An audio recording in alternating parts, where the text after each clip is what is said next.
Hello बच्चों, आशा करती हूँ आप सभी अच्छे होंगे। आज हम आपकी हिंदी की पुस्तिका नवीन संकल्प का अध्याय 3 दलनायक की सूझबूझ का अध्ययन करने वाले हैं। लेकिन बच्चों, इससे पहले हम इनके लेखक के बारे में थोड़ा जान लेते हैं। बच्चों, इस कहानी के लेखक का नाम रजनीकांत शुक्ल है, जो कि एक बाल साहित्यकार हैं। इनका जन्म 15 जनवरी 1961 को उत्तर प्रदेश के फर्रुखाबाद ज़िले में हुआ। बच्चों, विभिन्न राष्ट्रीय, अंतर्राष्ट्रीय, सामाजिक तथा शैक्षिक संस्थाओं के साथ मिलकर वे बच्चे व किशोरों के बहुआयामी विकास में निरंतर संलग्न रहे हैं। तो बच्चों, आइए अध्याय शुरू करते हैं। बच्चों, इस कहानी के अंदर दो पात्र हैं, सचिन और गौरव। तो बच्चों, सचिन और गौरव अधिक उत्साह और रोमांच प्राप्त करने के चक्कर में माता पिता की हिदायतों और दलनायक के निर्देशों को बिल्कुल भूल जाते हैं। ऐसे में दलनायक अपनी हिम्मत और सूझबूझ से उन्हें कैसे बचाता है, आइए पढ़ते हैं। बच्चों, जून का महीना चल रहा था, गर्मियों की छुट्टियां होने वाली थी।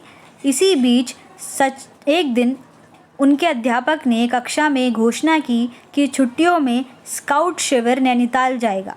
सचिन और गौरव उछल पड़े।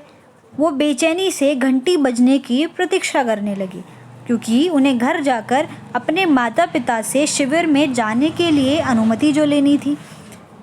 इस बार वो लोग वैसे भी छुट्टियों में गांव नहीं जा रहे थे, क्योंकि उनके पिताजी ऑफिस के कार्य में व्यस्त थे।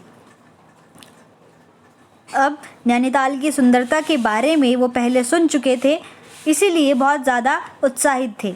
अब जैसे ही स्कूल की घंटी बजी, वो दोनों फटाफट अपने घर के लिए रवाना हो गए और घर पहुंचते ही सचिन और गौरव ने स्कूल का बस्ता रखकर मम्मी से लिपट गए। मम्मी समझ गई और मुस्कुराती हुई बोली, क्या बात है, क्या चाहिए? आज बहुत ज़्यादा खुश हो। सचिन ने कहा, मम्मी, गर्मियों में पहाड़ पर बहुत अच्छा लगता है ना, वहाँ बहुत मज़ा आता है ना। मम्मी बोली, हाँ हाँ, पर क्यों, क्या हुआ? गौरव बोला, मम्मी, इस बार हमारी पाठशाला से कुछ बच्चों को 10 दिवसीय स्काउटिंग कैंप के लिए नैनीताल ले जाया जा रहा है, आप हमें भेजेंगी ना? मम्मी ने सोचा, चलो इस बार दिल्ली में गर्मी वैसे भी ज़्यादा पड़ रही है और गांव भी जाना नहीं हो पाएगा, इस बहाने बच्चे घूम आएंगे। वे बोली, शाम को पापा आएंगे, तब उनसे बात करती हूँ। सचिन और गौरव दोनों खुश हो गए और शाम होने का इंतज़ार करने लगे। शाम को जब पापा घर आए तो खाने की मेज़ पर सचिन और गौरव ने मम्मी को इशारा किया। मम्मी ने पापा को जब सारी बात बताई तो पापा बोले, ठीक है, मुझे कोई एतराज़ नहीं है, लेकिन वहाँ तुम्हें अपने अध्यापक का कहना मानना होगा, वहाँ शरारत मत करना। सचिन और गौरव ने धीरे से सहमति में सिर हिलाया और पापा ने अनुमति लिखकर दे दी। अब उन्होंने कैंप में जाने की तैयारी शुरू कर दी थी, जैसे कि हल्का बिस्तर, बर्तन, टॉर्च, कैमरा, कपड़े, वर्दी, एक सफारी बैग, पानी की बोतल, सुई धागा, चाकू आदि छोटे मोटे सामान रख लिए। रात को निर्धारित समय पर दिल्ली से बस रवाना हुई। सभी बच्चों में बड़ा उत्साह था। काफ़ी देर तक तो उनकी बातें ही ख़त्म नहीं हुई। फिर धीरे धीरे सब सोने लगे। सुबह जागे तो एक अच्छी सी जगह पानी का प्रबंध देखकर ड्राइवर ने बस रोक दी। सभी वहाँ तैयार हुए। घर से लाया हुआ हल्का नाश्ता करके पुनः तरोताज़ा हो गए। अब बस फिर से आगे बढ़ी। बच्चों, दिल्ली की गर्मी, शोरगुल और प्रदूषण से दूर शांत पहाड़ियों के बीच से बस गुजर रही थी। पक्षियों के चहचहाने की मधुर आवाज़ कानों में रस घोल रही थी। चारों तरफ हरियाली ही हरियाली थी। पहाड़ियों के चक्करदार रास्ते पर ड्राइवर बड़ी कुशलता से बस चला रहा था। बच्चे खिड़कियों के शीशों से दूर दूर तक फैली ऊंची नीची पहाड़ियों और प्रकृति की शोभा देख रहे थे। सचिन और गौरव बहुत खुश थे। बच्चों, रास्ते में छोटे छोटे गांव और कस्बों से होते हुए कब वो नैनीताल आ गए, उन्हें पता ही नहीं चला। शहर में प्रवेश करते ही बच्चों की नज़र पानी के एक बहुत बड़े तालाब की ओर गई। उन्होंने उत्सुकतावश पूछा, तो सुरेश सर ने बताया कि यही तो है नैनी झील, जिसकी वजह से इस शहर का नाम नैनीताल है। शिविर स्थल के निकट पहुंचकर बस रुक गई। सभी ने मिलजुल कर ज़रा सी देर में टेंट भी लगा दिया। मेहनत करने के बाद अब सबको भूख भी लगाई थी। खाना बनाने वाले अपनी ड्यूटी पर लग गए और बातों ही बातों में भोजन भी तैयार हो गया। सभी बच्चे अपने अपने बर्तन लेकर खड़े हो गए। दल नायकों ने अपने अपने दल के सभी सदस्यों की उपस्थिति की रिपोर्ट दी। हंसी खुशी सामूहिक भोजन संपन्न हुआ। बच्चों, भोजन करने के बाद अगले दिन प्रशिक्षण के उपरांत सभी नैनीताल के दर्शनीय स्थल देखने गए। नैनी झील में नाव चलाने का आनंद लेते हुए उन्होंने वहां के प्रसिद्ध नैना देवी मंदिर के भी दर्शन किए। दूसरे दिन अपने अपने दलों के साथ वे वहां का लकड़ी का बना सुंदर राजभवन देखने गए। 12 पत्थर पर जाकर दल के छोटे छोटे बच्चों ने ऊंची नीची चट्टानों पर चढ़ने उतरने का भरपूर आनंद लिया।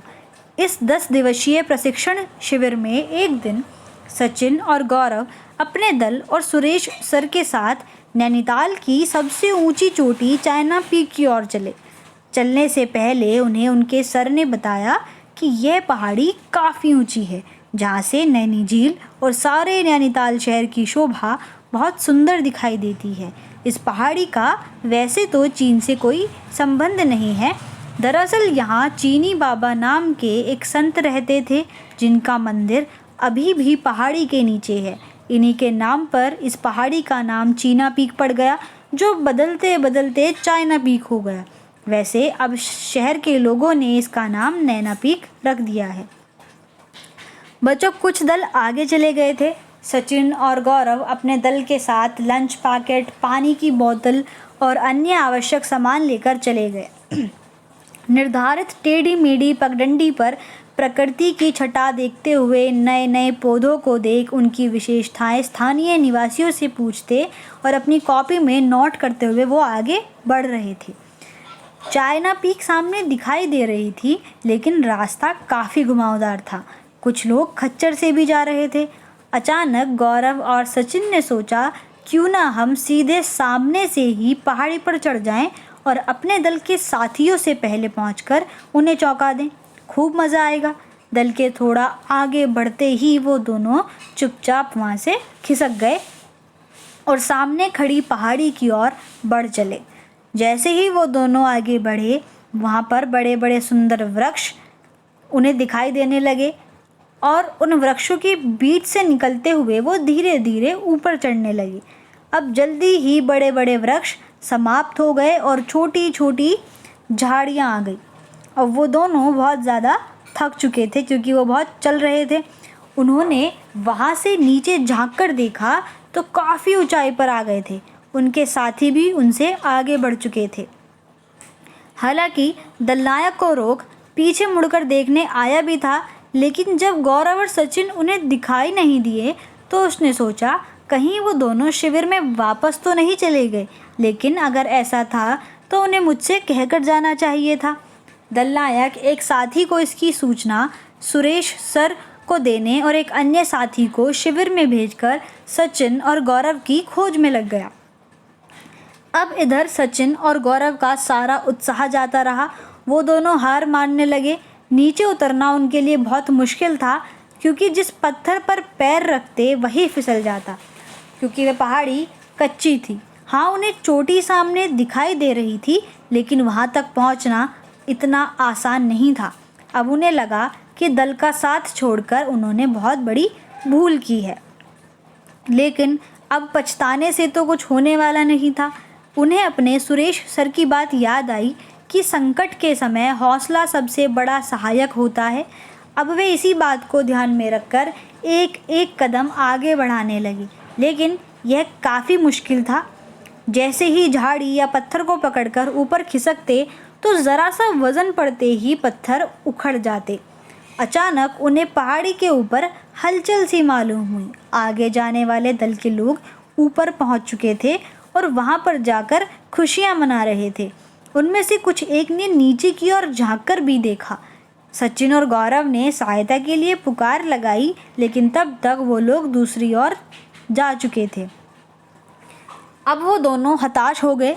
सचिन ने गौरव को दिलासा दी। तभी कुछ और बच्चों ने नीचे की ओर झांक कर देखा। दोनों ने सहायता के लिए वापस से बहुत तेजी से आवाज़ लगाई।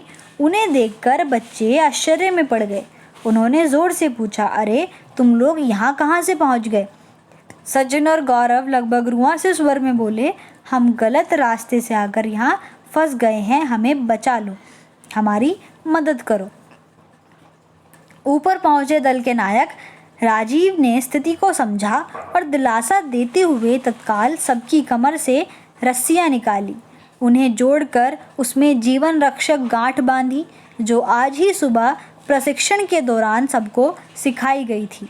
दल के अन्य साथियों की सहायता से एक एक करके दोनों को ऊपर खींचा गया।